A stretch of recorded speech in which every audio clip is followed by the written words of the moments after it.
injection. See that? Ironic, isn't it? Yeah?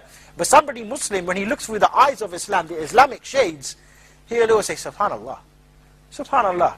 Sometimes you see certain animals or creatures and you think, so where did that come from? Where on earth did that come from? You know, like the peacock. If you see a peacock, or there's another one, I think it's called flamingo. I don't know, flamingo or something like that. It's like a pink bird. Like a pink bird, you think, subhanallah, where did that come from? Tigers, even monkey. It's not just one type of monkey, there's many types of monkey. You've got orangutan, you've got gorilla, you've got all different types, tigers, you've got lizards, you've got ants, insects. All of this you start to appreciate. And you can see that, the best example for you to know about the creation of Allah is the child. If you give an insect to a child, you will not get scared. I guarantee you. Yeah? The child will play with it. Play with the ant, daddy long legs, or whatever it is. Because it's pure upon the fitra. The child is pure upon the fitra. He understands when he sees the creation of Allah. If you say to the child, if the child asks you, children always ask a lot of questions. Daddy, where did that come from? Daddy, where did this come from? Daddy, how did that happen? Daddy, how did that come from? Yeah? If you say it was from Allah, the child will have no problem in accepting that. No problem accepting that. Now, but when you put the child in the school and they tell him, we came from monkey. No, God created us. There's a God with the eight legs, 25 arms, and 16 heads. All of this sort of business. Yeah? There's evolution theory, there's this theory, there's a Sony theory, there's JVC theory, there's the Sony Ericsson theory, blah, blah, blah. Then the child's going to become completely confused. Yeah? He goes in there, they tell him you come from monkey and you believe in God at the same time. He goes to the madrasa, he says Allah al-Khaliq. Yeah? He doesn't know where he's coming, where he's going, he doesn't know anything.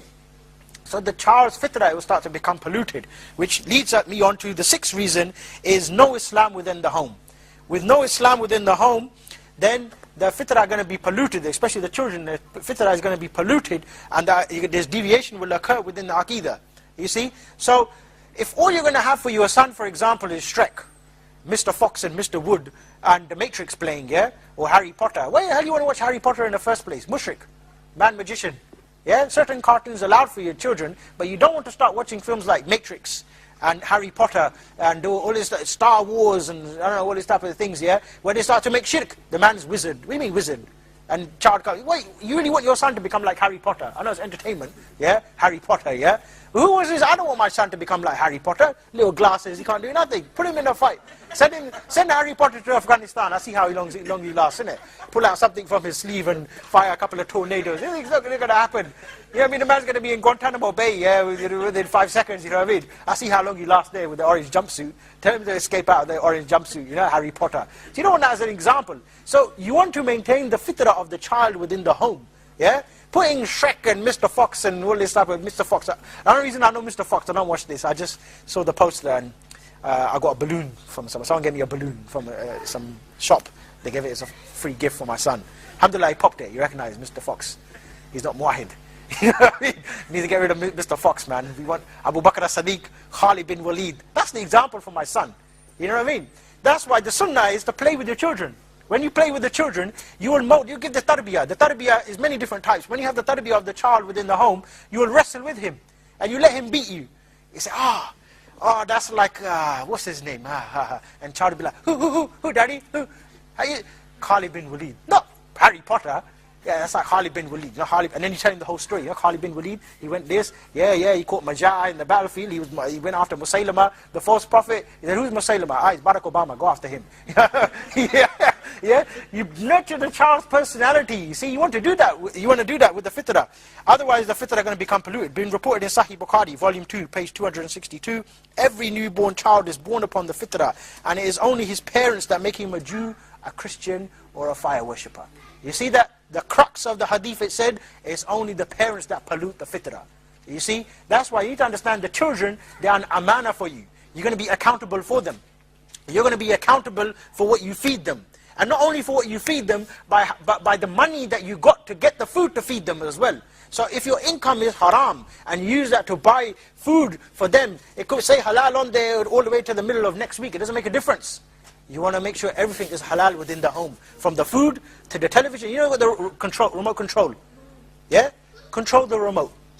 If you control the remote, your children will be saved. But if the remote, it controls you, la hawla wa la quwwata illa billah. This man, he wants to become like Peggy Mitchell. Yeah, inside EastEnders. Yeah? Running a pub. Pint, love. Yeah?